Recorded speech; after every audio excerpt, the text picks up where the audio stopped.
Esto es El Cernidor. Otros ya te contaron las noticias. Nosotros te contaremos la verdad. Conducen Álvaro Alfonso, Amodio Pérez y Horacio Lampariello.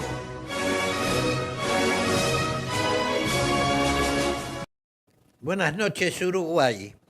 Con la presencia de Álvaro César Alfonso, Horacio Mario Lampariello, la asistencia técnica de Javier Caraballo y quien les habla, Héctor Amodio Pérez. Ponemos en marcha el cernidor número 264, correspondiente al día 12 de marzo del año 2026. Y de inmediato le paso la palabra a Álvaro César Alfonso, porque considero que la noticia del día debe ser la que él les va a dar. Así que Álvaro, para adelante. Se trata de una carta que llega de miembros del Parlamento Europeo. En este caso es la segunda. Y está relacionada con el tema de los derechos humanos en Uruguay, la ley de caducidad, los procesos judiciales y algo más que puede pasar de acuerdo a esta carta. El comentario inicial que hace es que el 12 de febrero, es decir, hoy se cumple un mes, fue enviada, en este caso por un miembro del Parlamento Europeo, una carta al presidente Yamandu Orsi. Y dice que la carta inicial expresando lo que decía la primera carta, ¿no? Sí. Su profunda alarma por la parcialidad observada en el sistema judicial en relación con los procesos contra el personal militar uruguayo por hechos alegados durante el periodo 1972 y 1985. Dicha carta destacaba la evidente violación del espíritu y las disposiciones de la ley de caducidad de la pretensión punitiva del Estado, la ley 15.848, promulgada, dice, en plenas condiciones democráticas y ratificada por el Poder Legislativo, la Suprema Corte de Justicia, y afirmada de manera decisiva por la voluntad del pueblo uruguayo en dos consultas populares, en este caso en 1989 y en el año 2009. También observa que, lamentablemente, dice, pese al carácter respetuoso y constructivo de aquel llamamiento, no se ha recibido respuesta alguna hasta la fecha. Reiteramos, la primera llegó hace un mes. Este hecho nos obliga a retomar el asunto con mayor urgencia y con un respaldo sustancialmente más amplio.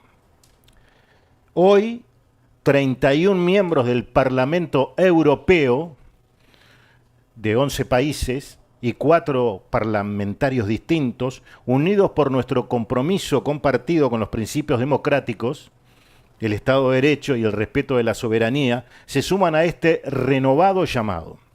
Estamos convencidos, se dirige en este caso a Orsi, ¿no?, de que el silencio en respuesta a la primera comunicación no refleja indiferencia de su parte. Sin embargo, no podemos sino interpretar la continuidad de los procesos judiciales y las detenciones como un desafío persistente al Consejo Democrático plasmado en la ley de caducidad y en sus reiteradas ratificaciones populares.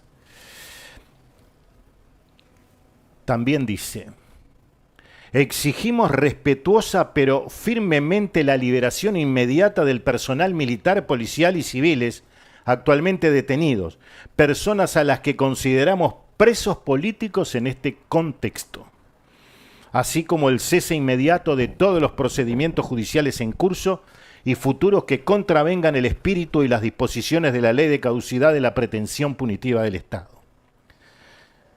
Agrega: la persistencia de estos procesos, más de 50 años después del fin del conflicto, pone en riesgo el clima de reconciliación tan duramente conquistado que Uruguay ha ejemplificado históricamente en la región. Sigue: la reputación internacional de Uruguay como democracia estable y socio atractivo para la inversión y cooperación, incluida con la Unión Europea, se vería fortalecida mediante un paso decisivo hacia el cierre definitivo de estos asuntos históricos, en pleno respeto a la voluntad de su pueblo e instituciones expresada democráticamente en múltiples ocasiones. Permanecemos dispuestos a entablar un diálogo constructivo y a apoyar esfuerzos que promuevan una reconciliación genuina. Sin embargo, dice la carta, la ausencia de avances nos obliga a considerar medidas adicionales en el Parlamento Europeo y en otros foros internacionales para llamar la atención sobre esta cuestión.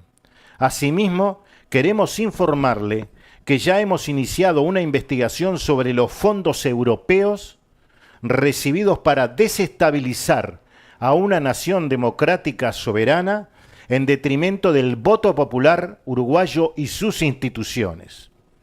Confiamos, y así termina, en su calidad de presidente y guardián de la unidad y el futuro de la nación, dará este llamamiento colectivo a la consideración que merece y actuará con prontitud para restablecer la confianza en la imparcialidad de la justicia uruguaya. Como dije, firman 31 parlamentarios, y le vamos a mencionar los países: Alemania, Hungría, Polonia, República Checa, Países Vascos, Austria, Lituania, Eslovenia y Eslovaquia. Es decir, directamente todos los que pasaron por el negocio. Por el sufrimiento. Sí, ahí está. Sí, la mayoría son los del este que han sufrido. Creo que es una nota, una carta importantísima. Dura, ¿eh? No, lo que pasa es que si ellos mandan el 12 de febrero, que era el día de mi onomástico, el día de mi cumpleaños, si ellos mandan eso y no le contestan, terminan de calentar el agua en el camino. Correcto. Y obligan a que le manden una segunda carta en tono superior, el más elevado. Sí, de uno firmaron 31 ahora, ¿no? Claro, exacto. Y estaban en medio de las elecciones. Exacto. No, pero aparte le están diciendo claramente que empiezan a investigar los fondos emitidos por Alemania, porque, a ver, son todos países del este, pero el país más fuerte de todos los que vos nombraste es Alemania. Sí, sí, es el que paga la fiesta de los cumpleaños de 15, siempre los Es paga el que Alemania. maneja la tesorería de la Comunidad Económica Europea siempre. Los alemanes, porque en eso son perfectos. Son los que juntan la plata, los que arman, dejan a todo el mundo contento. Son los que pegan los retos. Ahora Sánchez, el de España, le están dando retos todos los días, porque es como gasta el dinero. Bueno, esa firmó. Hay un grupo que donde se ponga molesto, va a empezar a molestar en la interna de Alemania para que le corten beneficios a Uruguay. Que Uruguay hoy está rogando por beneficios. Ruega, eso después lo tratamos en otro tema. Pero es una nota muy bien hecha. Cuando yo llegué, que llegó Amodio, me dijo, me dicen que Alvarito va a tirar una bomba hoy. Digo, sí, me dijo que tira una bomba hoy acá arriba de la mesa. Va a ser primicia, dije. Y ahí le explico más o menos por dónde venía el tema, que habíamos estado hablando hoy de mañana. Y le dije, mira, Amodio, la única forma es que cuando escriban la carta, o las cartas que ya escribieron, sean duros y que puedan poner algo arriba de la mesa que a Uruguay le duela. No hay historia. Yo pensé que podían ser hasta más blandos que lo que escribieron estos muchachos. Dije, esta es la solución para que alguien los escuche. Para que le den bolilla. Ahí está. Y yo ya sigo con el tema, ¿no? Sí, siga. En Argentina, ustedes vieron que en las redes sociales se dice que Javier Milei, el presidente argentino, va a decretar una amnistía en el próximo 24 de marzo, cuando se cumplan los 50 años del golpe de Estado en el vecino país. Sí. En realidad, hasta ahora no hay nada. Es mentira. Sí, pero Milei es Milei. Y entonces puede sacar de... Esto fue, digamos, a través de las redes sociales, por un lado, gente vinculada al kirchnerismo, que le tira esto para que el hombre no cumpla y la gente se enoja con el hombre. Y del otro lado, la frase fue, algunos talibanes de los militares, talibanes, fue el término, están tirando también para pensar que eso pueda ocurrir. Si crece la idea. Seguro. Lo que sí, es que el 24 de marzo, igual que se hizo el año pasado, va a haber testimonios, ¿no? Y en este caso va a haber un testimonio de una muchacha, o una señora ahora, ¿no? Que, digamos, denosta a sus padres de la guerrilla y alaba a quienes la criaron. ¿Mm? Ese testimonio va a estar presente, va a haber otro testimonio más. Y hay otro dato para dar.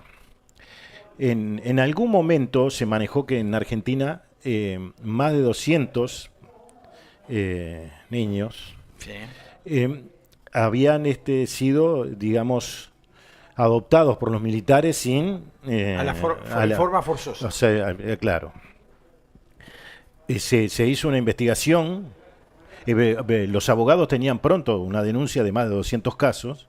Se hizo una investigación y terminó en 12 y después terminó en 2. Solo 2 casos ocurrieron en la República Argentina según esa investigación, con lo cual los abogados retiraron la denuncia. Y no la retiraron, no, ni siquiera la presentaron, que estaba pronta. Eso es lo que está ocurriendo en la vecina orilla. Es decir, que Uruguay y Argentina siguen hablando del mismo tema de hace 50 años, ¿no? Sí, siempre el mismo problema. Repetitivos. Sí, y son los dos países que en Argentina se han pagado 3.000 millones de dólares de reparaciones, pero claro, ellos son 45 millones. Nosotros somos 3 y ya llegamos casi al 1.500 millones de pagos. Es decir, que los más beneficiados han sido los de acá y no los de precisamente Argentina, porque en Argentina también cobraron uruguayos, que de esos 3.000 millones cobraron 0,001, pero cobraron 3 millones de dólares, que son los miembros del PVP que fueron traídos en el llamado primer vuelo, que cobraron en Argentina, cobraron en Uruguay, cobran la reparación pecuniaria. Y bueno, si seguimos carbando, capaz que encontramos alguna más. Es decir, que saben cobrar. Y a pesar de que aceptaron el traslado, sí, denunciaron a claro, quienes le salvaron la vida. Ahí está. Sí, eso es muy claro. Cuando el acuerdo era, si no...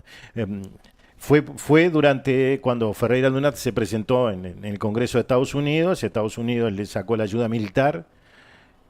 En cambio, el embajador de Estados Unidos en Uruguay, Ernest Siracusa, estaba en contra y convenció al Departamento de Estado, pero no al Congreso, ¿no?, de que se le retirara la ayuda militar a Uruguay. Y a partir de eso, Uruguay generó un acuerdo con los miembros del PVP. Sí, y una fantochada. Claro, no, era una parodia. Una parodia con el chalet Susi, ahí está. Y si decían no, bueno, te llevamos de nuevo. ¿Qué te queremos acá? Porque en los hechos el chalet Susi legalizó la presencia de los miembros del PVP en Uruguay. Porque ahí estaban, hasta ese momento estaban de contrabando, pese a lo que dice Amodio, que es muy cierto, que le salvaron la vida. Y la propia Sara Méndez dice que si volvían allá iban a desaparecer. Lo dice ella en el juicio a las juntas militares argentinas. Claro. Sí, ahí fue honesta ella. Sí. Totalmente honesta. Exactamente. Yo tengo un mensaje que refiere lo dijo a partir del minuto 5, porque por si alguno no cree lo que digo, lo busca, el minuto 5 de su testimonio, y ahí va a haber algunas cosas interesantes. Dice así, Jorge dice, me perdonan, pero ninguno de los países son relevantes. Solo Alemania no creo que pase algo. Bueno, a ver, fue lo que yo dije, que el más importante es Alemania. Acá hay un problema. Son 11 países. La mayoría son del lado del este, que lo sufrieron al marxismo, al comunismo. Puede no pasar nada, Jorge, es cierto. Es una opción. Pero es un comienzo, ¿no? No, pero te voy a decir algo. Es una metida de dedo en la llaga de este lado. Porque ellos, si no les sale nada, en sus países pueden tener fuerza. Hungría, no te quepa la menor duda que los que deben firmar son gente con peso de la versión húngara. Y esa gente va a terminar presionando para que las relaciones con Uruguay, por más que son países que no tienen gran relación económica, molesten y estorben y empiecen a hacer pedidos de informe a la Comunidad Económica Europea, que van a estar todos los países grandes: Italia, España, Portugal, Francia, correcto. Gran Bretaña, Inglaterra. No, Gran Bretaña no está más. No, sí, no, es cierto, está fuera de la Comunidad Económica. Europea. Pero eso ya son un montón. ¿Qué pasa? Entonces, che, tenemos estos cargoseándonos, vamos a dejarlos contentos en algo porque necesitamos el voto de este para tal cosa. ¿Te pensás que nos vamos a terminar pagando los platos rotos de este lado? Es solo esperar. Yo sé que la mayoría de los que están presos en Domingo Arena, que pueden haber sido un desastre como personas durante el periodo de la dictadura, pero estoy convencido que fueron mal procesados. Y vos no podés meter presa a una persona cuando la procesaste mal, o cuando no respetaste la voluntad del pueblo en un plebiscito y en un referéndum. No, y hay gente que es evidentemente inocente. Sí, hay gente que sí, y hay gente que está procesada por casos que no debería ni haber, no pasó cerca del lío. Sí. Es peor todavía. Y lo peor son las extradiciones, ¿no? Claro. Traen al supuesto culpable cambiado, ¿no? Y lo tenían acá. Ahora, lo que dice Jorge sí. Es relativamente cierto. Claro. Pero, Jorge,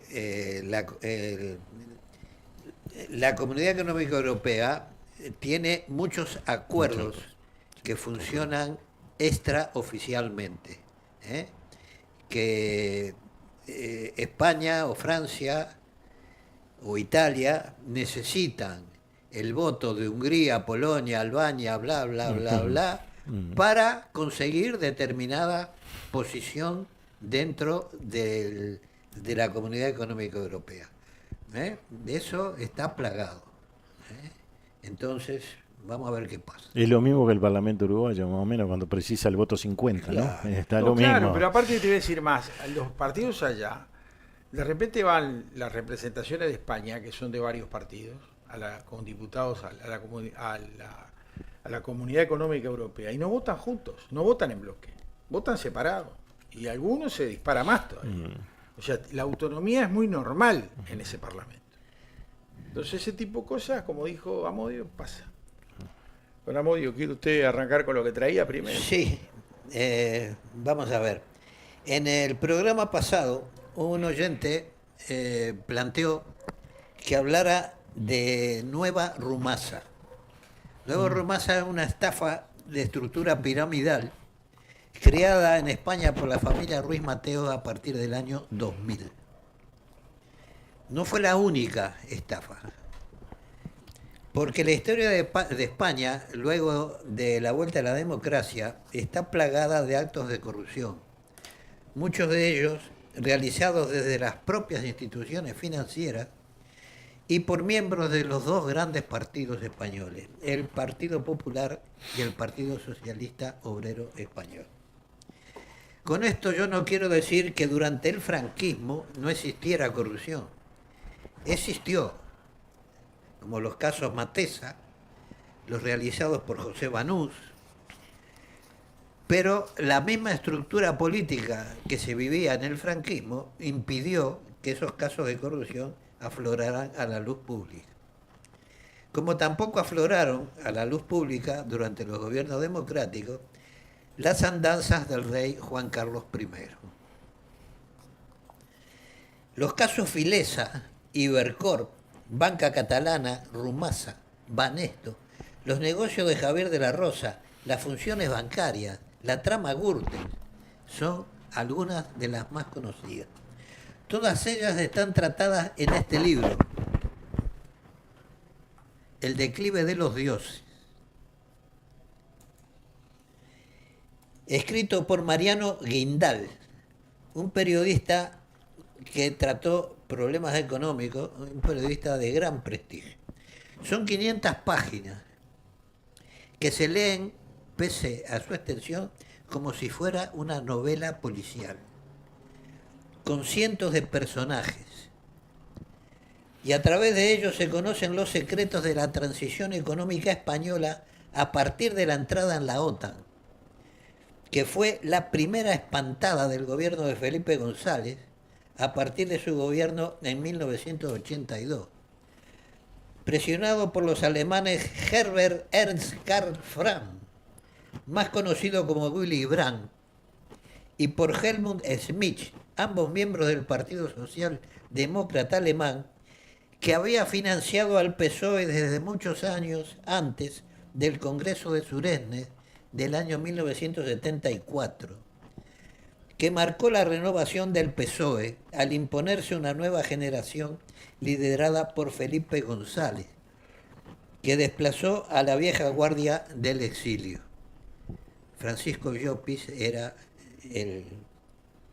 la figura más relevante en el exilio. Aunque reafirmó el marxismo el PSOE para diferenciarse durante el periodo de la transición, el Congreso sentó las bases para un giro socialdemócrata, alejándose de posturas marxistas ortodoxas. Felipe González impulsó la renuncia al marxismo en el 38 Congreso del PSOE en mayo de 1979. Y al no ser aceptada su propuesta, dimitió como secretario general. A mi juicio, fue una maniobra de Felipe González y de sus apoyos financieros y políticos, porque González no tenía recambio en el PSOE, y su renuncia podía favorecer al Partido Comunista, liderado entonces por Santiago Carrillo. Entonces se realizó un congreso extraordinario en septiembre de 1979, donde se aceptó el abandono del marxismo y Felipe González regresó a la dirección, a la secretaría del partido. El libro lo pueden adquirir por Amazon. Yo voy a leerles las páginas 433 a 436, porque tratan de la actuación de las empresas españolas en América del Sur. Dice lo siguiente: tras la fusión del Banco Central Hispano con el Santander, solo era una cuestión de tiempo la del Bilbao con Argentaria. Argentaria era un banco público, un banco oficial que se privatizó. Sin embargo, en ese momento nadie podía sospechar que los métodos que había utilizado el Banco Vasco, el Banco Bilbao, en el pasado iba a suponer la salida de las familias vascas de la nueva entidad. Se creó la entidad Banco Bilbao Vizcaya Argentaria. Las iniciales, la sigla BBV o B corta A. Todo había empezado en octubre de 1987. El presidente del Vizcaya, Pedro de Toledo, había creado una serie de cuentas secretas en paraísos fiscales. 4 años después, cuando el Vizcaya se fusionó con el Bilbao, dichas cuentas quedaron durmientes en la nueva entidad fusionada. Emilio Ibarra las utilizó para comprar acciones cuando se privatizó Argentaria, de cara a una hipotética fusión. Cuando Rato, ministro de Hacienda, tuvo conocimiento de dichas participaciones, les ordenó venderlas. Así se hizo y obtuvieron unas plusvalías de 134 millones de dólares, que fueron depositados en las cuentas secretas que la entidad tenía en Jersey y Liechtenstein. Con aquellas cuentas se constituyó un fondo de reptiles que fue utilizado para comprar favores políticos en Colombia, Perú, México y Venezuela. El objetivo final, dice el informe de la Fiscalía, era la obtención de posiciones mayoritarias en determinadas entidades financieras de Latinoamérica, ya comprando voluntades políticas, ya legitimando capitales de procedencia ilícita. Esta manera de actuar preocupaba cada vez más a la administración norteamericana, ya que no solo lo hacía el Banco Bilbao Vizcaya, sino las principales empresas españolas que estaban aprovechando el repliegue del capital estadounidense para hacerse con el control de sectores estratégicos. En 1997, por primera vez en su historia, España invirtió en el exterior más que lo que recibía. Un año después se convirtió en el primer inversor en el Cono Sur, con 10.100 millones de dólares, superando las realizadas por las empresas norteamericanas. En 1999 sobrepasó los 20.500 millones de dólares en una carrera imparable. Como muestra un botón, en junio de 1999 Repsol se hizo con el control de la petrolera estatal argentina YPF, Yacimientos Petrolíferos Fiscales, por la que pagó 2,1 billones de pesetas, billones con B. Según se denunció, fue posible gracias a las regalías y a las generosas aportaciones que se hicieron a la campaña electoral del peronista Carlos Menem. La operación permitió a Repsol multiplicar por 4 sus reservas de crudo y convertirse en la quinta petrolera del mundo. También se denunció pago de comisiones en la compra de aerolíneas argentinas por parte de Iberia, aunque la más sonada fue el pago de 900 millones de dólares en sobornos por parte del presidente de Telefónica, Juan Villalonga, para hacerse con el control de Telefónica de Argentina. Todo esto está documentado, procesos judiciales, y fueron procesados. En menos de una década, las empresas españolas se hicieron con gran parte del sistema financiero latinoamericano. Suena eso, ¿verdad?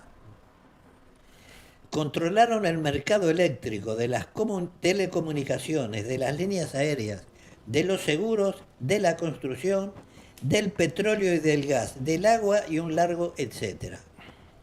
En aquellos años se invirtieron más de 100.000 millones de dólares, el doble de lo que habían invertido los países de la Unión Europea, prácticamente lo mismo que los norteamericanos. Por eso, cuando constataron que el Banco Bilbao Vizcaya estaba pagando comisiones a políticos como Hugo Chávez, Carlos Menem y Alberto Fujimori, empezó a ser investigado por los servicios de inteligencia norteamericanos, que fueron los que deschavaron el tema. Para ello, el FBI utilizó a un testigo protegido llamado Nelson Rodríguez, un exdirectivo del Banco Bilbao Vizcaya en Puerto Rico.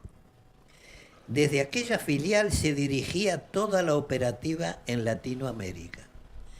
También se pagaban importantes comisiones a las autoridades mexicanas para facilitar la compra del Banco Mer. El redactor jefe de La Vanguardia, diario español, Manuel Pérez, tuvo acceso al informe del fiscal y publicó una amplia historia en la que estaban implicados el entonces secretario de Estado de Hacienda, Estanislao Rodríguez Ponga, como autor de un manual para facilitar la evasión fiscal, y José Ignacio Goirigolzaguirre, responsable de los planes de los pagos ilegales a los políticos latinoamericanos. Lo que investigó la justicia española no fueron tanto los sobornos como la evasión fiscal. Claro, lo que le interesaba al fisco español era la evasión fiscal. Después, si los otros compraban y otros se vendían. El banco lo negó, pero una semana después quedó confirmado cuando se levantó el secreto del sumario. Las acusaciones fueron muy graves por estar relacionadas con el narcotráfico. Suena, ¿no? Y se llegó a temer la viabilidad de la entidad. Pero las cuentas secretas del Banco de Bilbao Vizcaya no solamente se utilizaron para expandirse en Latinoamérica. Existía una opinión muy generalizada que además se pudieron utilizar para financiar a los partidos políticos españoles, o incluso para crear un fondo con el que se pagarían los rescates por los casos de secuestro. Eran los secuestros que ETA realizaba y para blindarse, los directivos vascos fundamentalmente utilizaban las cuentas secretas. Después vamos a hablar de eso. Era un secreto a voces que la gran banca realizaba aportaciones a los partidos, como se puso de manifiesto en el caso Filesa. El caso Filesa es la financiación ilegal del PSOE. Y en el pago de comisiones ilegales en la Expo de Sevilla. Ángel Gómez Escorial, que durante mucho tiempo estuvo en la organización del Central, el Banco Central. Central no quiere decir que fuera un banco oficial, se llamaba Banco Central, era un banco privado. Como hombre de confianza de Alfonso Escámez, que era el director, el dueño del Banco Central, asegura en Banca 15 que el uso de cuentas discretas era generalizado y no tanto por evadir al fisco, sino para tener capacidad de maniobra, comprar voluntades. De hecho, la Policía Judicial, la Fiscalía Anticorrupción, la Agencia Tributaria y la Guardia Civil se presentaron en el Paseo de la Castellana, en el domicilio madrileño de Privanza y en el centro informático del Banco Bilbao Vizcaya Argentaria, ahí ya estaba fusionado con Argentaria, para hacer un registro y buscar la financiación ilegal, tanto del PSOE como de otros partidos. Y aquí viene lo de los rescates. Respecto al pago del impuesto revolucionario a ETA, siempre ha habido un pacto de silencio. El secuestro y posterior asesinato de Javier Ibarra en 1977, tío de Emilio Ibarra, dejó una huella suficientemente profunda en Neguri. Neguri es una zona residencial en el País Vasco, donde los que viven ahí son los súper bajos, los súper ricos del País Vasco.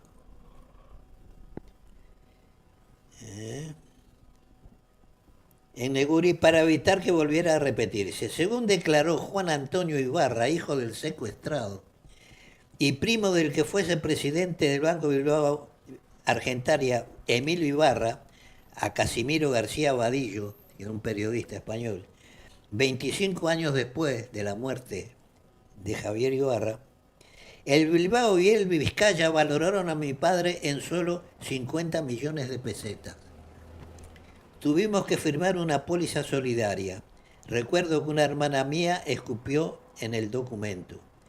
Mi primo Emilio Ibarra dijo que no se le podía dar un crédito a un secuestrado. Con el asesinato de mi padre se rompió la unidad de nuestra familia para acometer grandes empresas.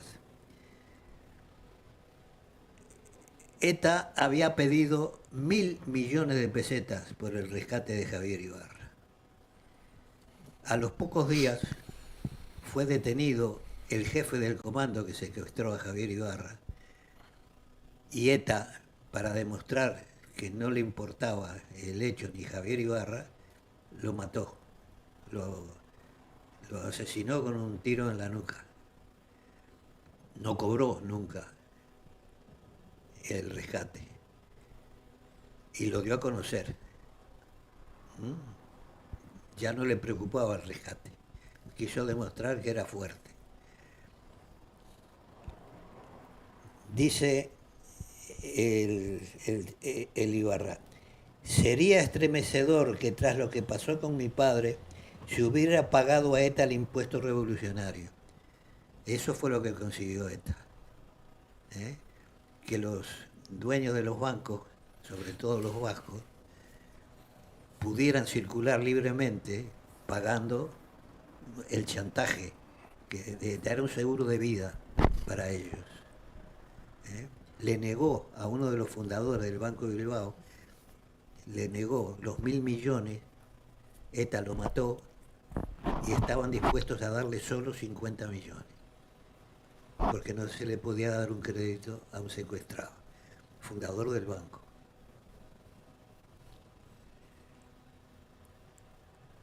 Algunas personas, dice, han funcionado el Bilbao sin ningún tipo de protección y han hecho alarde de ello.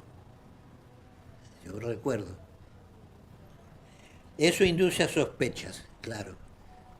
En plena auge de ETA, que mataba, que ponía bombas, que quemó el Corte Inglés en Barcelona, y que atentó en Montevideo, en Madrid, contra ómnibus de pasajeros y ómnibus que conducía a integrantes de la Guardia Civil, si le pagaban el peaje, no había problema. Dice, se abrió una investigación para saber en qué se utilizaron aquellas cuentas que llegaron a tener más de 37.000 millones de pesetas. La investigación concluyó sin resultados. Ahora bien, en el libro no se hace mención a Uruguay, pero ustedes recordarán que en el gobierno de Lacalle Herrera se realizó un referéndum precisamente para privatizar las empresas públicas, que eran lo que querían. El resultado fue que no, pero seguramente los bancos, los mismos bancos que actuaron en la Argentina, actuaron en el Uruguay. Claro. ¿A quién compraron? No sabemos, lo podemos sospechar. Sabiendo quiénes proponían la privatización, yo creo que la deducción es bastante sencilla. Así que el que quiera conocer todas estas operaciones, la gran estafa, el pelotazo del ladrillo, la burbuja inmobiliaria, todo está en este libraco, que a pesar del tamaño, créanme, se lee facilísimo, porque es apasionante. Yo, nada más. No, yo tengo algún mensaje referido. Acá dice el señor Jorge, dice Amodio, a Banesto lo tuvimos en la camiseta del tricolor. Don Mario Conde, su presidente. Terminó en cana. Mario Conde estuvo procesado, después llegó a un acuerdo, no sé qué, pero estuvo preso. Acá tenemos el 494 que dice Don Amodio, no se me olvide de los tecnócratas del Opus en la época de Franco. También, también están aquí, Vale, librito y pico que también están aquí, el poder del Opus Dei. Acá el 005 dice, buenas noches, estoy un poco desinformado o hablaron algo con respecto al estreno del documental. Lo sigo casi siempre y sigan así. No, del documental no hemos hablado nada, de un informe muy importante, Álvaro, que es primicia, que refiere a una carta de 31 legisladores de la Comunidad Económica Europea, de 11 países en total, en donde apoyaban a los presos, que ellos declaran como presos políticos, y le enviaron 2 cartas al señor presidente Orsi, el 12 de febrero la primera, la cual ni contestó, la segunda acaba de llegar ahora, hace cuestión de horas, y bueno, creo que tomaron una actitud distinta a la primera carta.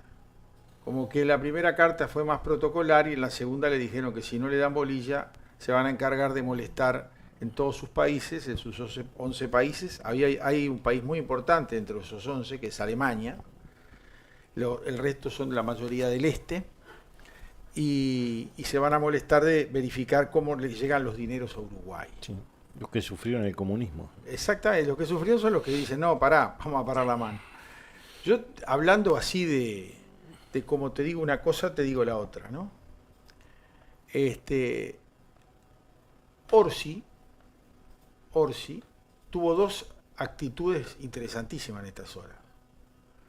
Orsi dijo que Uruguay estaría dispuesto a integrar el escudo de las Américas de Trump en caso de ser invitado. Y lo peor fue que llegó a decir en Chile, cuando fue a la asunción del nuevo presidente chileno, que es de centro derecha, no, de derecha a derecha, llegó a decir que no entendía por qué no lo habían llamado a él, y lo había llamado al chileno, y lo había llamado al argentino, ¿no? Y no te llamaron pedazo de pelotudo, porque otra cosa no te puedo decir, porque las líneas tuyas vos decís una cosa y tus legisladores dicen otra totalmente distinta, ¿no? O sea que lisa y llanamente... No, el país hace totalmente distinto. Claro. A través de la Cancillería, que hace lo que se le canta, Exacto. y por fuera de lo que debería hacer el gobierno. Bueno, en realidad todos los ministros hacen lo que se le canta, ¿no? Yo tengo Exacto. otro que hace lo que se le canta, el ministro de Economía hace lo que se le canta. Y te voy a mostrar. No. No, Ahí acá, no estoy de acá- acuerdo. no, pero el ministro lo de que Economía hace lo que le manda. no, Seguro. a ver, Que no se lo mande el presidente es otro problema. Yo entendí lo que dijo. O me expresé mal o no, Ay, creo que sí que se no expresó mal. entendió. No, ¿Cómo no, te no, sumé rápido no a hace la- lo que se canta, pues, lo digo, hace lo que se le canta acá adentro. Ah, sí, claro. ¿Eh? Ah, sí, está Él bien. corta todo los Sí, les los dice víveres. a vos no, porque los de Seguro, afuera me pegan. Claro. Es así. Lo que no llego a comprender bien, bueno, yo lo entiendo, sí. Es porque los expresidentes, tanto mayormente Sanguinetti, ¿no? Pero también la Calle Herrera, siempre le están tirando algún centrito a Orsi. Sí.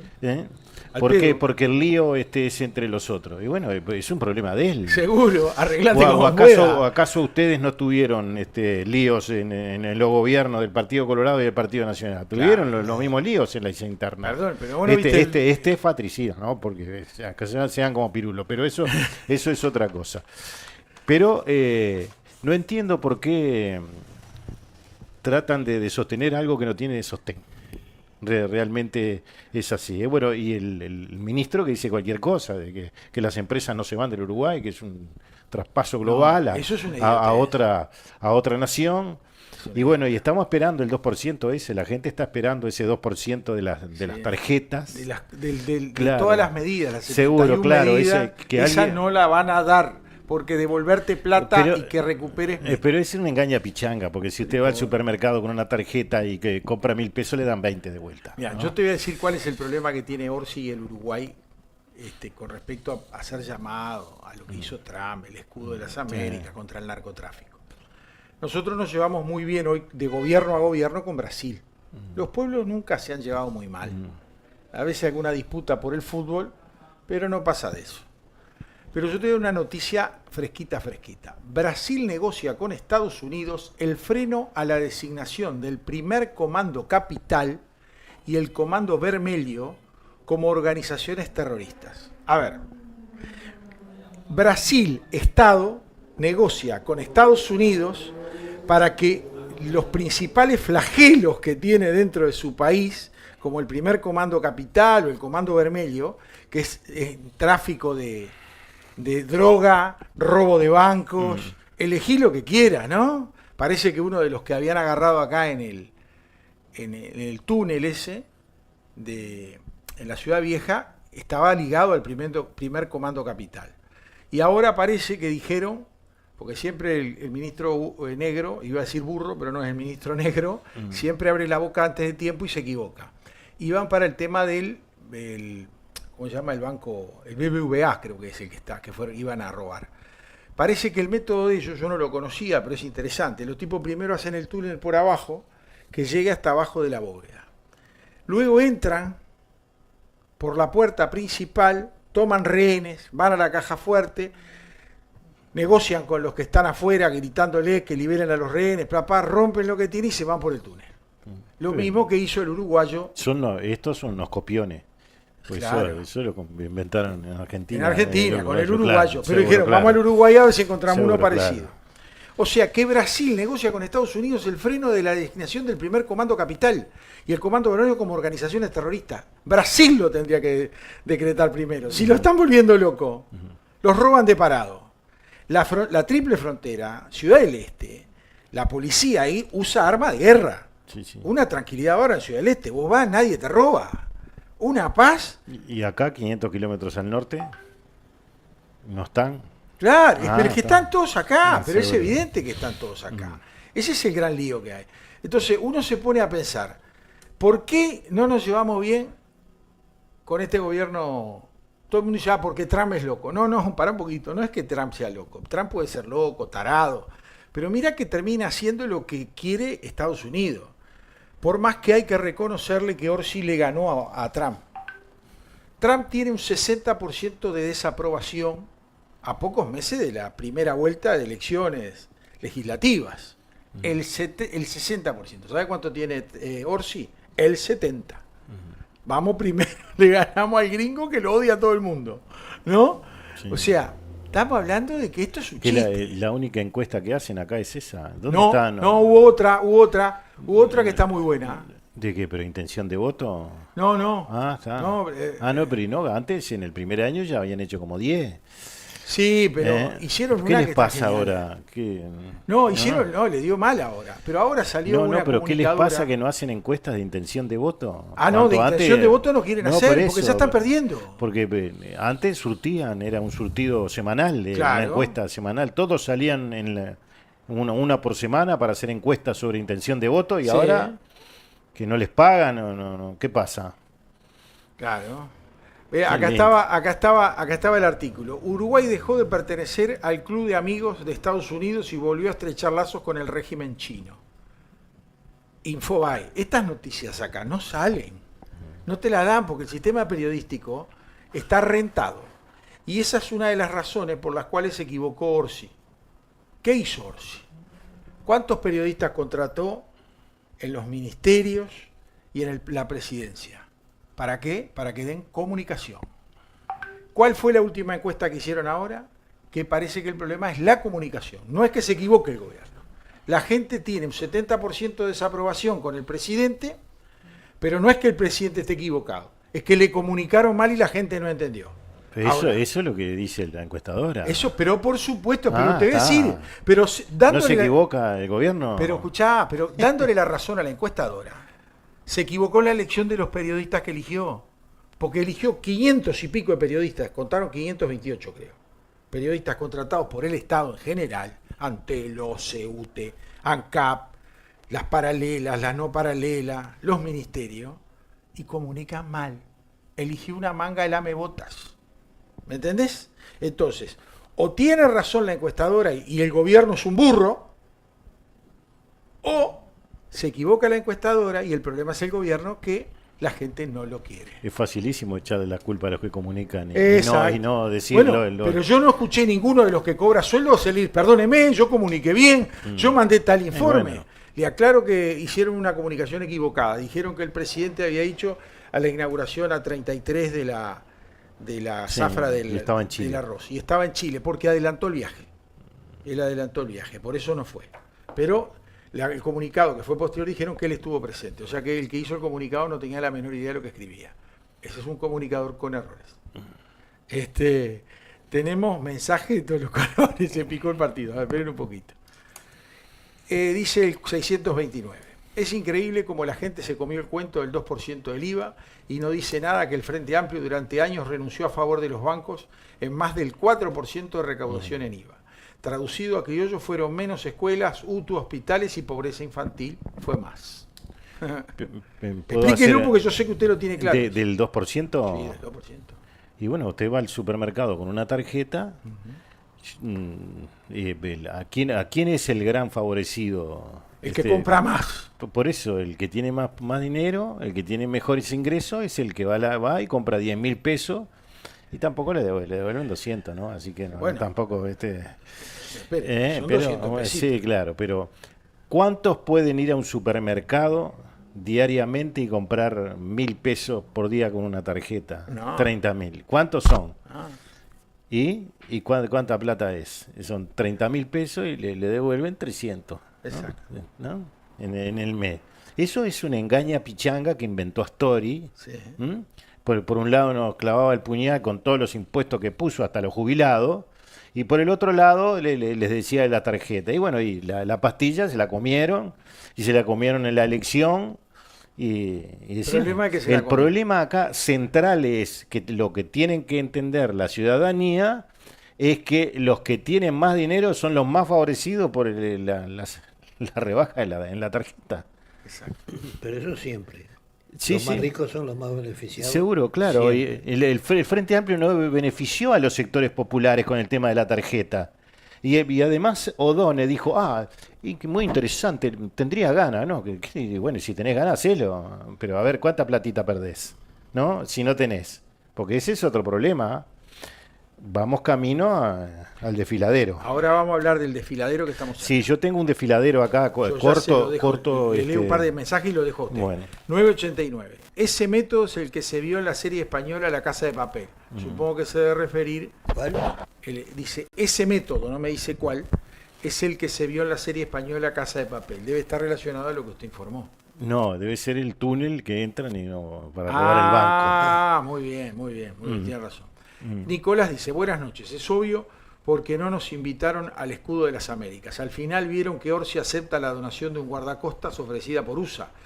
Hará caravana el PCNT y el FA en agradecimiento al imperio. Abrazo. Bueno, le voy a aclarar, todavía no la recibió. Ahora le mandaron una carta diciendo que aceptan. Andamos mendigando y mamando gente, como digo yo. Es espantoso esto.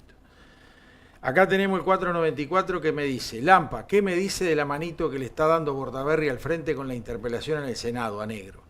¿Es o se hace Pedro?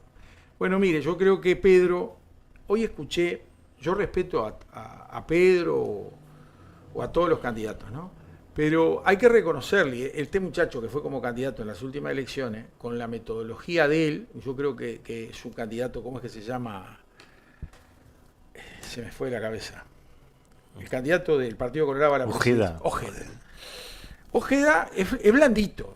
Para algunos temas, para los temas jurídicos anda firme, pero para otros temas anda blandito. Entonces él se manejaba lo blandito. Dentro de la juventud, O sea, quieras o no, el Partido Colorado repuntó en votos. Pedro, que se sabe con un techo, fue escondido. No fue a la interna, fue al Senado. Llega al Senado. Ahora quiere pegar el salto de vuelta. Y está bien que tenga esa intención de hacerlo. Ahora, creo que lo está haciendo a escondidas de el aparato que ha movido Ojeda, que mueve mucha juventud, gente muy descreída con la política. Porque recién entra y ve que eso es todo lo mismo, te dice, entonces, le gusta este Botija que hizo de DJ, y va a los lugares que va la juventud y junto a Botito. No sé, yo la verdad que la interpelación la haría en diputados. Porque en diputados me gusta porque cuando compran el voto de diputado se le sale caro. ¿Está bien? En el día de hoy se peleó Perrone con el diputado del Partido Independiente, el periodista Sotelo. Porque parece que Cardama dijo que renunciaba, y vos leías un titular en la diaria, en la diaria no, en la R, él decía renuncia al juicio contra el Estado. No. Cardama dijo renuncio a la conciliación, porque si me derogaste el contrato, no tengo que ir a la conciliación, tengo que ir contra el contrato. O sea, ya son los frentistas, se equivocan siendo tan mamadera. Por eso la gente está caliente, porque ya no aguantan que le sigan chupando las medias. Y entonces Sotelo inteligentemente dijo, hicieron un titular falso. Y es verdad. Y Perrone, que no sé qué carajo tiene que ver con este negocio, el hombre de Cabildo, el Botija de Cabildo, por Canelones, le dijo, no, dice, ya tiene más defensores en el sistema político que en los abogados, Cardama. Y el otro lo invitó a que lo fuera a ver a su despacho, que estaban cerca. Y al rato puso Sotelo, no vino nadie.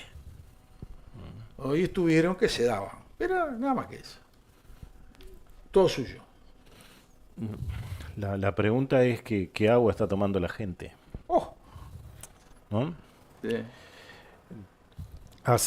Mañana va a ser un mes que no hay datos de cloruro. Cuando hablaban de agua salada, le preguntamos ahora sobre el agua salada. Y con el tema del trialometano, antes era que el agua no era potable. Ahora resulta que si gobierna el Frente Amplio, en la misma condición o peor condición, es potable. Sí.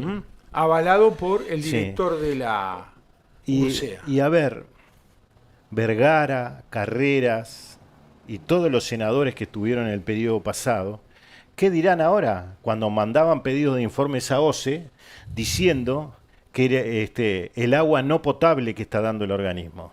¿No? Y ahora es potable porque gobierna el Frente Amplio. Y algo más, ya el agua de Paso Severino se fue casi el 50%. Yo estoy rezando que no llueva. Bueno, No quiero agua, quiero lío. En uno de los días consumieron 511.000 metros cúbicos. Eso es gasto. El promedio de 3-4 días son 1 millón de metros cúbicos. Están bastante asustados, están bombeando mucho de abajo. Sí. Y bueno, esa es la situación. Y lo más llamativo, yo creo que Ortuño ya debería que lanza un plan Vale, que no se sabe qué es eso, pero bueno, lanzó un plan Vale. Hoy fue a Minas y descubrió América diciendo que Minas tiene problemas de agua. Ya lo tuvo en el 2023 y grave, y gracias al gerente de la zona y a los funcionarios se pudo solucionar el problema. Porque buscaron agua, no sé, entre las piedras, no sé de dónde buscaron agua, pero encontraron. Y gracias a esos funcionarios, Minas por lo menos pudo capear la situación. Pero ahora, Ortuño es profesor de historia, ¿no? Sí. Bueno, de geografía sabe poco.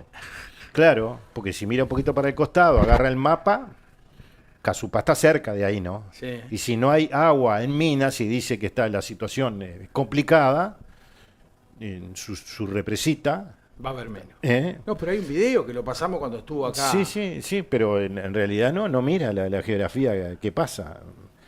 El frangollo de la represa. Y hay un video que me llama la atención porque esa comparecencia debería ser de un representante del gobierno y no de la oposición a decir que el agua es potable. Vamos ¿no? a escucharlo. Sí, vamos a escucharlo. El evento puntual del 19 terminó el 18 del mes pasado. Para OCE es un tema terminado, lo que tiene que ver con la calidad del agua que originada el 22 pasado de enero. Y bueno, lo que queda es superar ese nivel alto de tealometano que está por encima del nivel máximo. ¿Qué quiere decir que es un evento terminado? Que las condiciones que generaron ese problema en el agua ya se superaron. Ya se superaron. Durante ese proceso, ¿el agua que se entregó para la Urcea fue potable?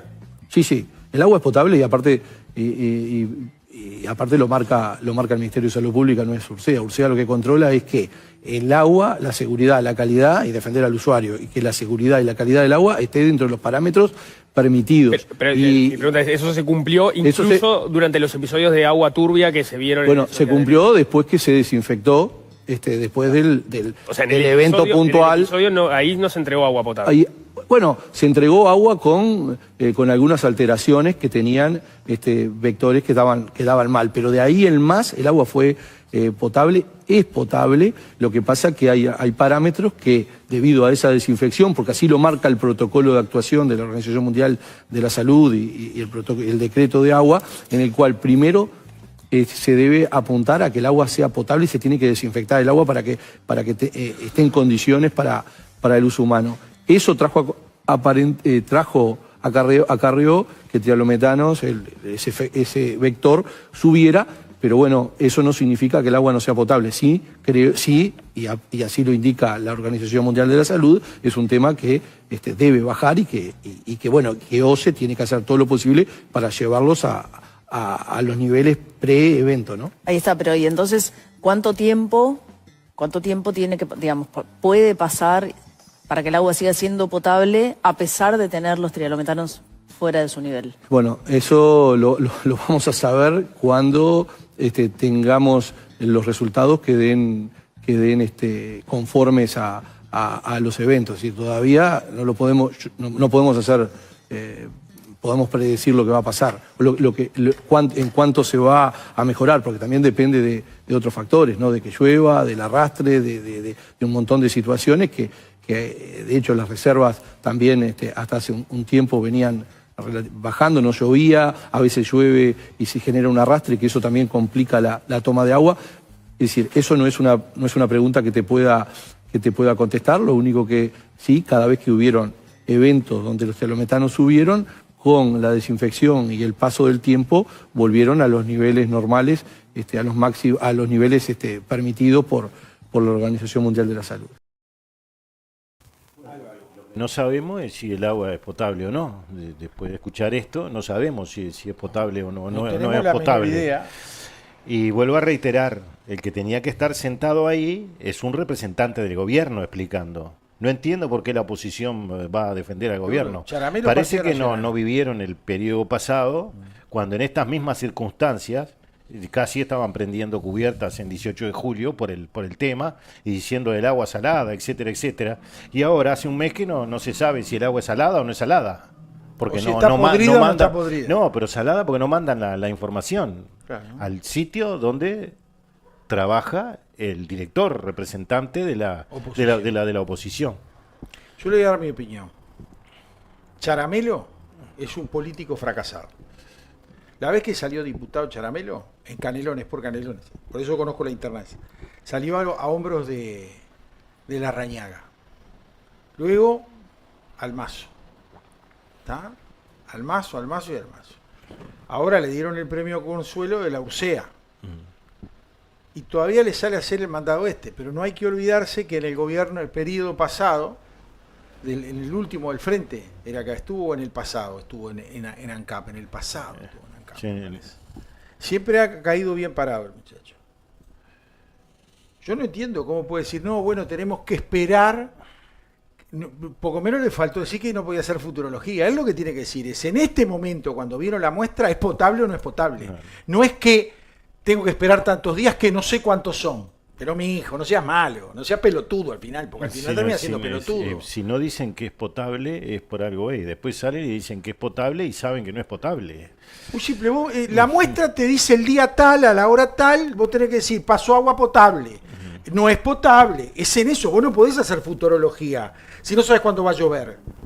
Pero ahora lo que tiene que pensar la ciudadanía es que un tarado de esto no maneja. No, cómo la insisten con el río Santa Lucía como única fuente. Que saque la cosa acá en el Prado, agua, pero que insistir con el río Santa Lucía en estas condiciones en que se dan, es un suicidio. Y lo alertamos el suicidio. Y yo creo que ninguno de Ortuño no sé qué hace. Realmente no tiene la más pálida idea de nada.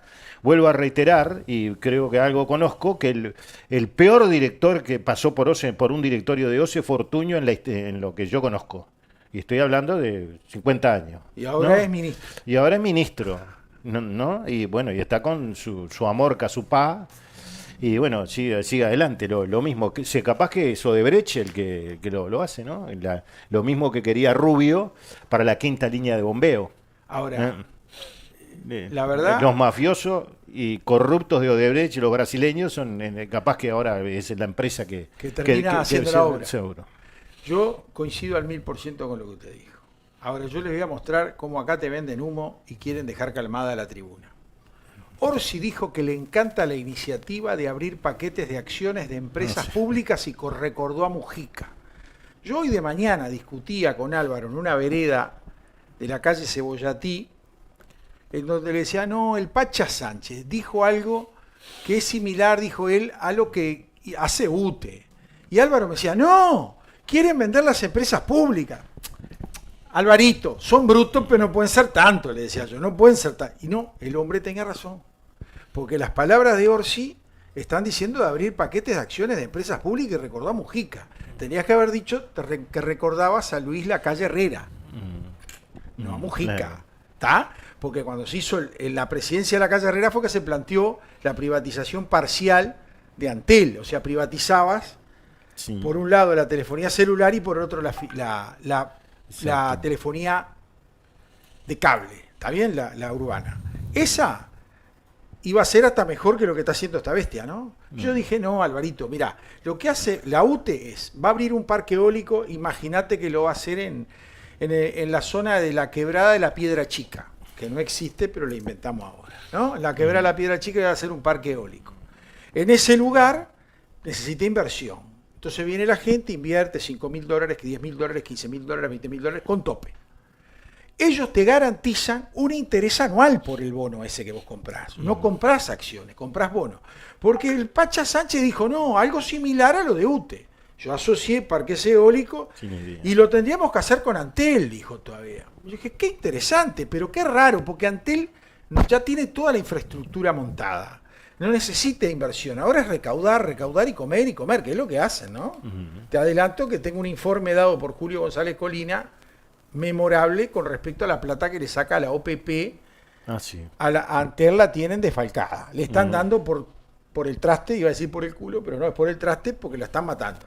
Así, seguro, no tienen dónde sacar plata. Entonces, ¿cuál es la jugada? Digo yo, y esto no sé cómo lo harán, pero deben emitir bonos sobre la ganancia y te doy un interés fijo, más bajo que el de Conexión Ganadera porque se funde, ¿no? No, locuras no, ni el 9, ni el 10, ni el 14, te daré un 5, un 6 y vos te tenés que ir contento.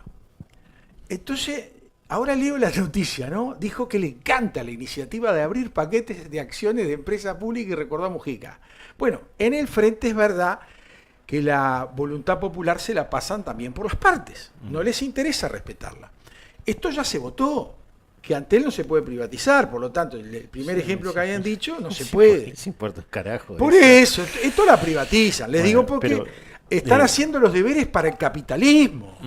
Estos son parecidos a Daisy Rodríguez, que tengo un video de Daisy Rodríguez que no se lo pasé a aquel, me parece el de Daisy, lo voy a pasar para la que viene, que le hace una felatio a Don Trump memorable.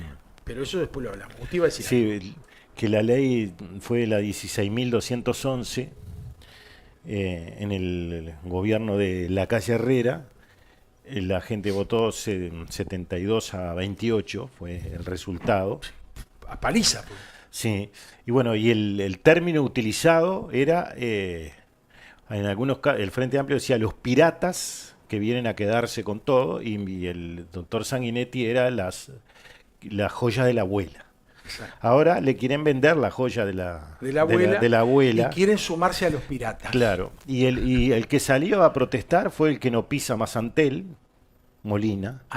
Molina no pisa más Antel. Exacto. Entonces salió a protestar. Ahora, Molina, los sindicalistas de Antel en aquel momento no se dieron cuenta de algo. ¿Cómo era el reparto? 49% el Estado, 49% el privado y 2% los funcionarios de Antel. Hoy los funcionarios de Antel, si hubieran aceptado la propuesta, tendrían los bolsillos llenos de guita. Así. Sí. Y eran los que podían decidir, si se quiere, en muchos casos. Seguro, para un lado para el otro. Para un lado para el otro. Si te gustaba lo que te decía el privado, bárbaro. Si te gustaba lo que te decía el público, también. Eran, ¿no?, el fiel de la balanza. Ahí está. Y bueno, y ahí ese fue, porque en realidad fueron 32 artículos y los objetados, digamos, fueron 5. Claro. ¿No? 5 nada más. Y esa ley permitió un avance importante para el turismo porque se hicieron inmediatamente inversiones por más de $100 millones de la época de hoteles, etcétera, etcétera. Y que sin eso Uruguay no crecía en lo que se llama las camas, ¿no?, en los hoteles. Y varias cosas más que generó esa ley. Pero estaba el tema de Antel y ahí que eran los primeros artículos de la ley. Ahora la estuve mirando y está bastante desguazada igual ya, ¿no? Sí, la destriparon. Sí, la destriparon bastante. ¿Qué es lo que se hace acá en el Uruguay, ¿no? Continuamente una ley. La avala el pueblo, pero se la pasan por claro, pero no siguen al mundo. No. Sino que siguen de otras cosas, ¿no? La ideología política juega un papel importante y según el gobierno corre para un lado o corre para el otro. Ahí está, pues te voy a contar, mira lo que dice. Dice, con respecto a lo que a él le encantaba, ¿no? Le encanta entrecomillado, ya fue la palabra exacta. Dice, una propuesta que fue impulsada en los últimos días por el secretario de la Presidencia, Alejandro Sánchez. El planteo generó repercusiones en el sistema político y fue respaldado por distintos actores, entre ellos dirigentes del Partido Nacional. Una idea que Mujica había mencionado, dijo el presidente. Consultado sobre el tema, Orsi recordó que esa posibilidad ya había sido planteada por el expresidente Mujica tiempo atrás, dice. Y después dice, según señaló el exmandatario, hablaba del asunto hace tiempo y lo hacía con mucha contundencia.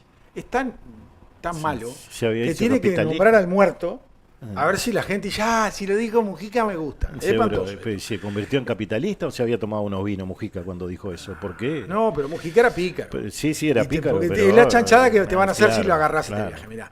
Decía que la única alternativa para las empresas públicas era generar posibilidad de inversión o de aporte de la gente. Pacha Sánchez lo tiene bastante claro, dijo Orsi. Lo planteo porque lo hemos conversado. Me gusta incluso como el sistema político está entrando a ver que puede ser una alternativa, manifestó el presidente. Ahora, yo te voy a decir dos cosas. O te quieren manguear la plata y te hacen una triquiñuela que te dicen que son acciones, pero no son acciones.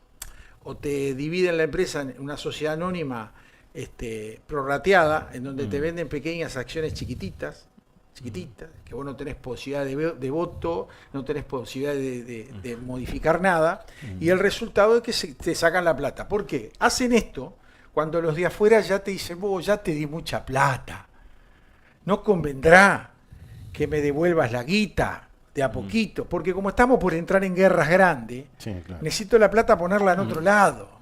Mirá qué pasa, entonces dice, vos, ¿a quién le sacamos plata? A la gente.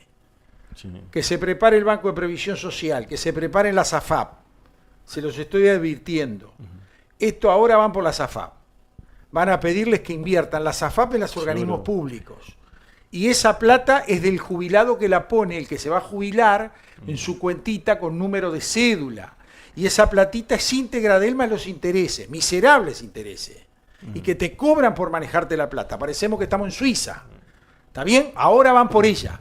Te hacen el cuentito y cuando le van a armar lío, no vamos a hacer una sociedad anónima, pero necesitamos que inviertan. Y le van a pedir a las AFAP que empiecen a invertir en los organismos públicos. Antel, ANCAP, ¿está bien? Todos uno atrás del otro sin chaporoto. Pero dijo otra cosa que es peor también en la declaración. Ahora, ¿quién va a invertir en empresa pública si no puede incidir en la política de esas empresas públicas? Me extraña, Araña. Todos los europeos y todos los asiáticos, hay un sistema nuevo que me lo estaban explicando el otro día que se llama token. Entonces, una empresa que armamos los tres, definimos hacer un token. Entonces, contamos la idea, que nuestra idea es preciosa porque es una idea hermosa, la que tenemos del programa, y necesitamos plata.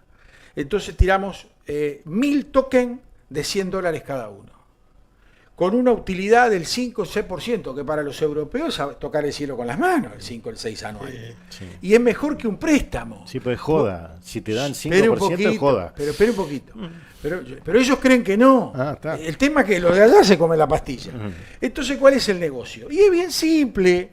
Yo te tengo que pagar el 5% de $100 dentro de un año. Y el capital lo sigo usando. Es mejor que el préstamo que te da el bro, que te dan los privados acá, que te dicen que te cobran un 20 anual y termina siendo un 40 y lo pagás porque lo pagás mes a mes. Capital, primero pagas intereses y los últimos meses pagas el capital. Porque yo lo veo, yo tengo el préstamo del bro como jubilado y la cuenta mía baja y antes de llegar a fin de mes se pone igual. Y baja y pone igual. Y la miro a la rayita y la puteo. Porque ellos no te sacan el capital. El capital, vos si no te puedo pagar más, todavía me debes el capital, te dicen. Son unos hijos de papá y mamá. Ese es el negocio. Estos están pensando hacer eso con el supuesto respaldo del Estado. Porque el Uruguay paga siempre. ¿Me entienden? Ahí está el negocio. Bueno, es lamentable, pero es así. Lo que quiere hacer este muchacho Sánchez, que la verdad que es muy limitado, Es muy limitado. Limitadísimo. Muchacho Sánchez, Este como decía Huidobro seguramente diría Sánchez es muy limitado. Quiere hacer una conexión ganadera. Lo mismo, ¿no? Claro, y lo que no pasó hasta ahora es que los 13 millones de dólares, eso que alguien vinculado al MPP había colocado en conexión ganadera, si eran o no del MPP. ¿No? Nadie lo reclamó. Nadie lo reclamó. Entonces, raro, ¿no? Y todas esas cosas pasan, se esconden, no, de eso no hables más. La gente ya no se acuerda. Sí. Ellos juegan con la memoria débil del ser humano y especialmente el uruguayo. La técnica y la táctica, técnica y táctica es largar cosas, bolazos así al aire, entonces todo el mundo se reacciona, entonces te sacan de lo que realmente está ocurriendo en Uruguay. Exacto. Porque estamos viviendo uno de los peores momentos de hace muchas décadas. Yo diría del siglo pasado y de este. Mirá lo que te digo, y incluyo a las dictaduras del siglo pasado. Te adelanto otra cosa, él dijo una cosa peor todavía. Dijo que a él le encantaría, el Pacha Sánchez dijo, hacer un call center de Antel con inteligencia artificial. Sí. Ergo, menos empleo. No sé qué dirá el señor ministro Castillo, que está escondido porque a este no lo escuchó. Y Abdala. Y A ver, Pereira. muchacho, ¿vos qué te pensás? ¿Para qué te pensás que es un Por call favor. center con inteligencia artificial? ¿Para que conteste por la persona? Porque parece que si hacen un call center con inteligencia artificial, no se van a ir a la India, le van a vender más barato, pero empleo no te van a dar, le van a cobrar impuestos. Pelotudo. Porque al final termina siendo pelotudo. ¿No? Se enoja un amigo porque dice que digo disparates de un tiempo a esta parte y le dije que es porque tengo 64 años. Tengo Bueno, mensajes. pero es el momento de decir disparate. No, pero vos sabés que logran hacerte enojar. Te lo logran hacer enojar. Hay un programa de Bendita TV en Canal 10 Sí. que habla del tema de las empresas públicas, de Pluna, etcétera, etcétera. Sí. Y además hay un reportaje que le hizo Gabriel Pereira a Tabaré Vázquez, hablando del tema Ajá. de las empresas públicas. Sí. Pero el programa de Bendita TV, que son poco más de 7 minutos, Sí. lo vamos a pasar porque es la forma de que los televidentes van a poder entender realmente cómo fue la situación y los discursos que se mandaban en aquella época Sí. para 36 años después Sánchez diga eso sin ningún fundamento. Y que todavía que lo diga, que Orsi diga, que Mujica lo dijo, sería porque se toma algunos vinos realmente. Porque otra cosa no pudo haber pasado. Que no me digan que cambió, bueno, como te digo una cosa, te digo otra, ¿no? Bueno, acá hay más mensajes. Dice, gracias por la aclaración, pero ¿cómo anda el documental? ¿Cuándo se estrena? Bueno, la fecha de estreno no lo tenemos, pero... Sí, la calle Cebollati era por eso. La calle Cebollati que estamos trabajando. Va, el que realmente trabaja en el tema de esta edición se llama Álvaro Alfonso. Yo voy a molestarlo, algunos días lo voy a molestar. No, molesta bien. No, pero seguro, porque yo me escondo atrás, miro y de repente tiro alguna idea y le emboco o la embarro, porque me puede tocar las dos cosas, pero por lo menos hacemos algo. No, muchas veces le emboca. A veces le embocamos. Tenemos ahora un mensaje. Sale mejor que Orsi, sale como el 80%, ahí le ganó. que le emboca. Acá tenemos uno que dice el 698, que le voy a pedir si lo pudimos bajar ya el videito o no. Casi, estamos para sacar, es cortito. ¿Puedo decir una cosa ¿Cómo no? del tema Pacha Sánchez? Sí, diga. Yo creo que en el fondo él está tratando de proteger las empresas públicas por una posible privatización. Porque estoy recordando que cuando la crisis bancaria en España, lo que hicieron los bancos para evitar ser intervenidos por el Banco de España era que los clientes del banco, sobre todo los pequeños clientes, Sí. los que trabajábamos, pero que no movíamos grandes sumas de dinero, compráramos acciones del banco. Prácticamente era una obligación. No que compraras muchas acciones, que compraras 5, 10, 15 acciones. Vos sos bueno, ¿sabes? Para que el capital del banco fuera del popular. Sí. El Banco Popular fue uno de los que lo hizo, que fue el que me lo planteó a mí. Vos sabés El que Banco Popular. yo sé que vos lo decís. Entonces, al ser muy grande la masa de accionistas, es muy difícil una intervención, una privatización. Bueno, yo te digo, yo vengo con los millones Seguro. y no te queda un accionista chico, me Sí. clavé a todos de galera, les compré todo lo que quería y pasé a hacer el paquete mayoritario. Vos sos bueno, en serio te lo estoy diciendo, no te estoy tomando el pelo. Creo que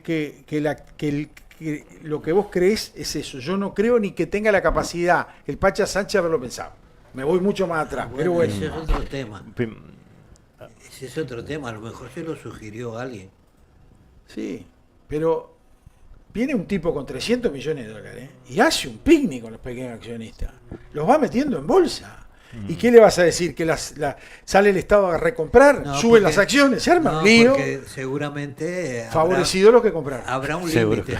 Habrá un límite. Claro, pero si Habrá un límite de posibilidad de adquirir acciones. Pero si vos pagaste, por ejemplo, $200 una acción, tengo una acción de $200 antes, yo compraría, fui funcionario 17 años antes, solo para tener la cuadradita, no para enloquecerme. Y por $100 después viene un tipo y me dice, vos te doy $3.000. $100, $3.000, $100, $3.000, se empiezan a quemar. Yo voy a resistir, la voy a poner en el cuadro, viste que a mí me gusta, tengo un cuadro con un dibujo de mi nieta de 3 años. Pero se ponen cláusulas que se llaman de protección. Como las cooperativas, vos no podés vender tu participación Sí. a nadie que venga de afuera. Tenés que vender dentro de la misma empresa. Está bien, puede ser, no lo discuto. Los bancos como nunca estuvieron mejor protegidos que en este gobierno. Con los gobiernos frente a Sí, amplistas, sí, hasta no, las no, manos. no, con los gobiernos frente a amplistas, Nunca no, con ganaron esto. tanto dinero. Seguro, con este gobierno, En España ¿quién con el es? partido- con Seguro, el PSOE. ¿quién es el número? Sí, es espantoso. Y ¿Quién después es? se quejan del PP, que son también Seguro. chorros. ¿Por qué digo esto? ¿Quién es el número 2 del Ministerio de Economía? El que no subsecretario, el que inventó la bancarización. bancarización, Claro. la jugueteo, y bueno, casualidad ese señor hoy, Valcorra, está allí Al firme. y sale y habla. Eso es un economista para una economía como de Putin, así, una cosa Pero así, están a de sueldo de Rusia. los organismos internacionales. Son a sueldo de ellos. Tenemos un video que nos manda Lourdes. Dice, buenas noches, buen programa. Soy Lourdes, recién me salió agua marrón con tierra, se fue aclarando de a poco.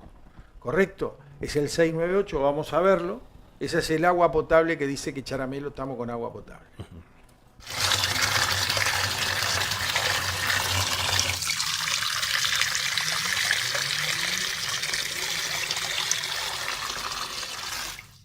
Oscureció la noche, dijo con el agüita esa.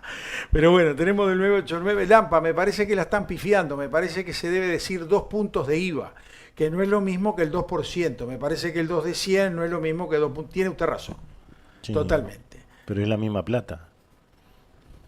No, 2 puntos de IVA no es lo mismo que 2%, porque 2 puntos de IVA es del 22, te quedan 20 Sí. el IVA. Sí. Y si no, es el 2% de 100, es otro monto. No tiene razón.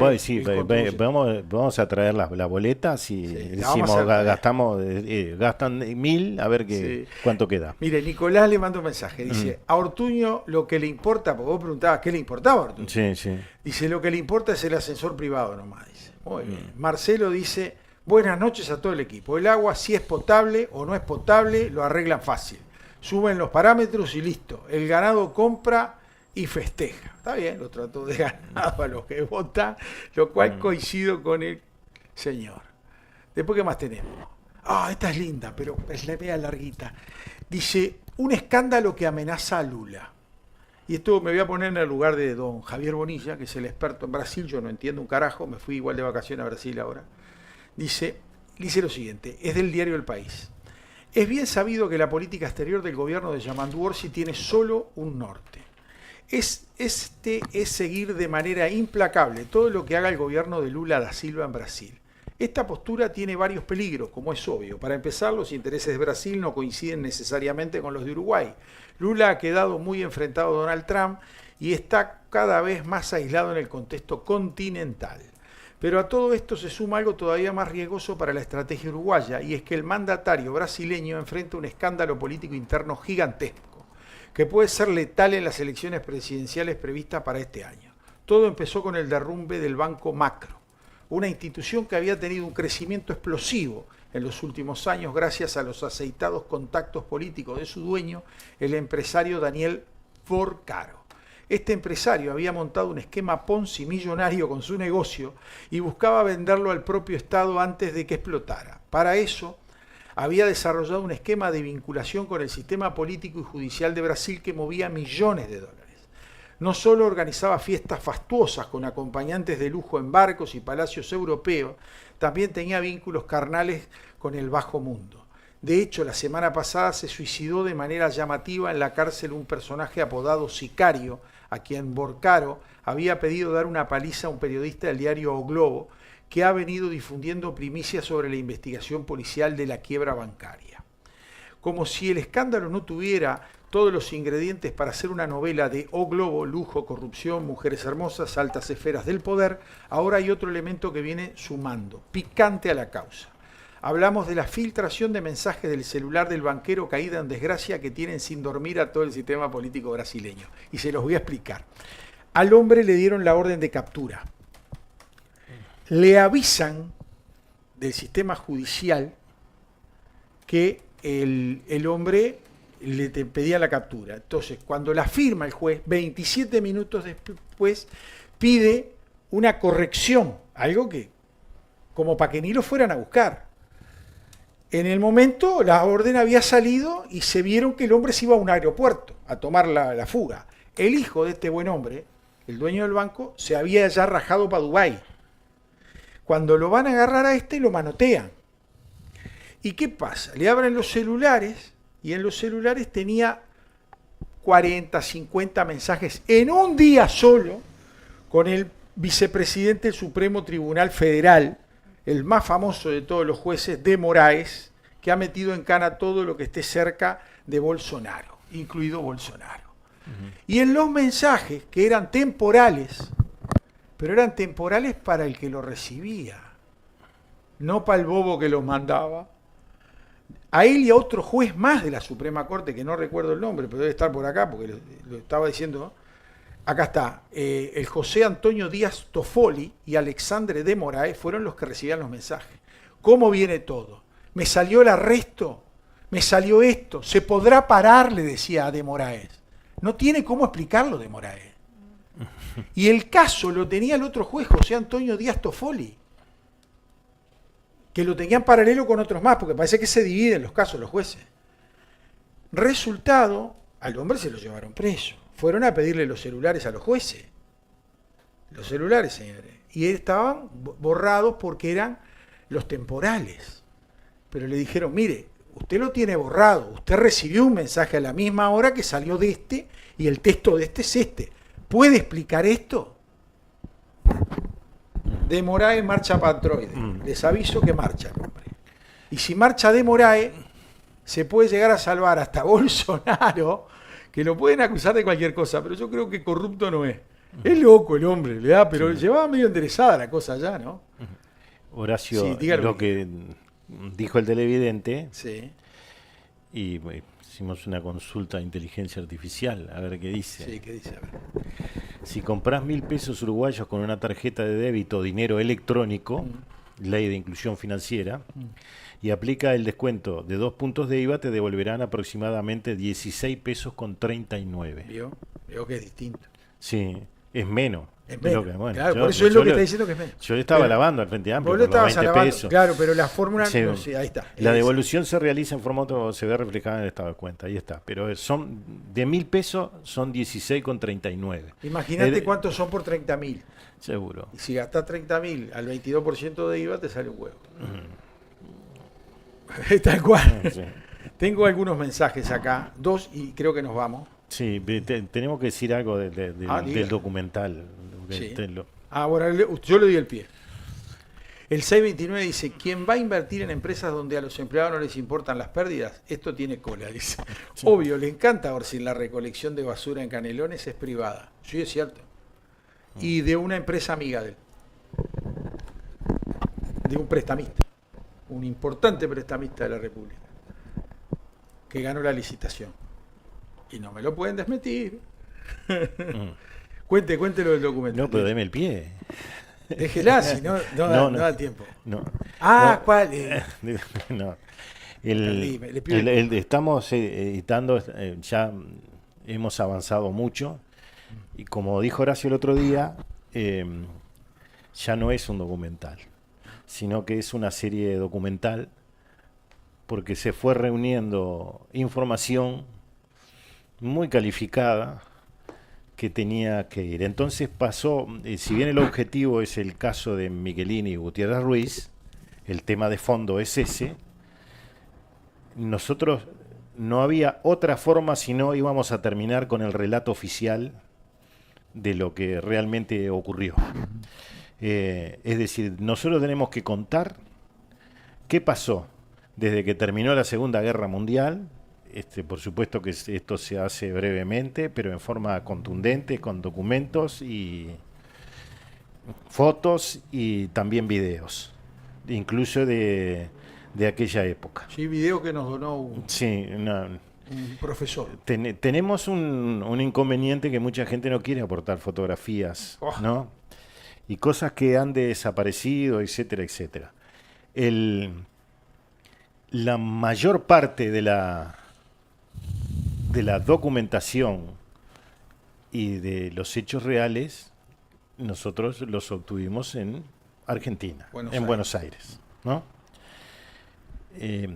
Eso es un poco lo que ustedes van a poder escuchar y ver muchas entrevistas, breves por supuesto, pero realmente contundentes de hechos reales que estaban viviendo personajes que, digamos, tejieron la historia del Uruguay desde los años 50 hasta incluso en nuestros días, porque hasta son recordados en nuestros días, que fueron notas que fuimos haciendo.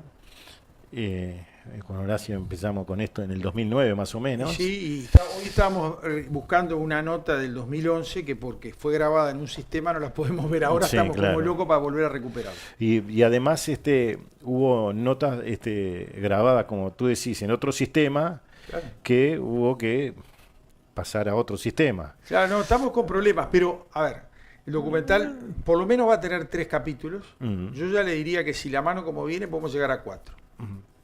Hoy estábamos charlando eso, Álvaro decía, no, 3, me decía Álvaro. Sí. Digo, sí, yo quisiera 3, pero vamos, porque va a quedar medio largo para cada capítulo de 60, medio 60 complicado. Minutos. Exacto, sin corte, 60 minutos. Ojo, es un documental que van a tener que verlo más de una vez. Porque pasa tanta información por delante de sus ojos. O sea, hasta ahora hemos logrado que se arme toda la información y el relato. Eso está 98% hecho. Después va a pasar a la parte de estética. Sí. O sea, cómo se integran las imágenes y las filmaciones. No, pero estamos bastante avanzados también. Bueno, sí, no, pero no, la estética que uno quede lindo, claro, que usted tiene el cine. Que tenga movilidad. Claro, exacto. Porque ahora ustedes tienen mucha documentación, filmaciones, y hay que empatizar todo ese lío, ¿no? Y otra cosa importante, Amodio eligió la música del es el encargado de la parte de música. Seguro. Es el DJ, digamos, del cuadro. El DJ. Sí. Más moderno. Sí. No cagarlo. Y realmente la música que eligió viene muy buena. Realmente muy buena porque y hoy se está llevando 20 CD para elegir más música. Porque es un drama lo que vamos a contar. Sí, esto no es una comedia. Con cosas difíciles para administrar nosotros que vimos y sabemos. Que no es fácil administrarla, de cosas que pasaron tanto en Argentina, pero especialmente en Argentina en aquella época, entre 1973 y 1976. Y realmente la música que eligió Amodio es perfecta para el documental. Bueno, don Amodio, si le parece, lo que... tienes. Yo mismo he reconocido el trabajo de ustedes que arrancó mucho antes de que yo regresara a España. Que nos conocieran. Claro, ni siquiera que nos conociéramos. Entonces mi participación, lógicamente, es en cantidad y en calidad menor. No, está equivocado. ¿Sabe por qué? Porque entre otras cosas él está entrevistado en el documental. Y esa entrevista también marca la cancha. Sí. Te tenemos jugando en los dos frentes. Yo lo que quiero decir es una cosa. Es lógico que la mayor y la mejor información la hayamos recogido en la Argentina por las implicancias políticas. Claro. Aquí se politizó los asesinatos. Y entonces hubo un interés político en que la investigación fuera por determinado lado. En la Argentina no. En Argentina fue un hecho policial mal encarado en su principio, porque, bueno, como ya se enterarán por el documental, no se le dio mucha pelota al tema en su inicio.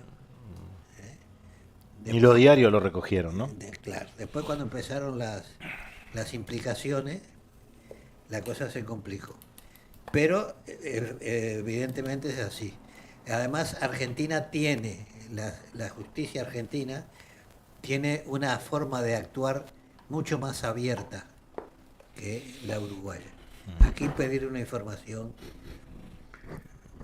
es perder el tiempo. Sí. Acá se creen los dueños de la pelota. Sí, ya aprovechamos. Ministra Lasso, ¿cuándo nos va a dar lo que le pedimos? Es la imagen nomás, porque ya sabemos lo que dice.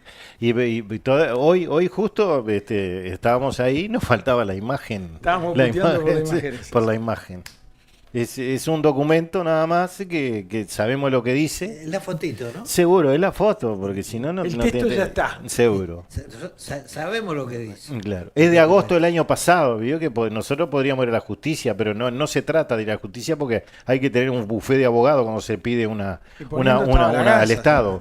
Lo que nosotros necesitamos es la información, no ir a la justicia a pelearnos con usted. Bueno, dicho esto, no queda más que retirar. Siendo las 21 y no sé cuánto. Las 21:10. Bueno, casi 11. Nos despedimos, les damos las gracias nuevamente y será hasta el próximo lunes. Bien. Esto es El Cernidor. Otros ya te contaron las noticias. Nosotros te contaremos la verdad. Conducen Álvaro Alfonso, Amodio Pérez y Horacio Lampariello.